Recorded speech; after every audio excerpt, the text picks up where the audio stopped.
বসেন বসেন। আসসালামু আলাইকুম। ওয়ালাইকুম সালাম। কিছু বলবেন? হ্যাঁ মামা, একটা কথা বলবো। বলেন। আমার কিছু টাকা আছে, আপনার ব্যাংকে জমা রাখতে পারবেন? আমার ব্যাংকে জমা রাখতে হবে আপনার টাকা? জি।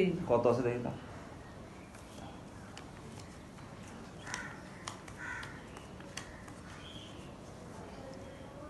3,000 টাকা দিয়েছেন, মনে জি রাখবেন জি মনে রাখবেন, হ্যাঁ। জি মামা, বদনতে রাখছেন যে? খালা, এখন ব্যাংকের অবস্থা ভালো না, এখন আপাতত বদনাতে টাকা রাখি।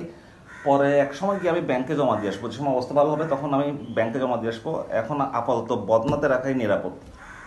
বদনতে রাখলে তো মামা লাভ পাবো না। বদনাতে রাখলে আর পাবেন না। না। I love you. I love you too. এই লাভ সেই লাভ নয়। এ লাভ সে লাভ নয়। আপনি যদি ব্যাংকের লাভের কথা চিন্তা করেন, আপনার টাকা হাওয়া হাওয়া হয়ে যাবে, বুঝছেন? জি। আপনি আপাতত ব্যাংকের লাভের কথা চিন্তা করিয়েন না, ঠিক আছে না খালা?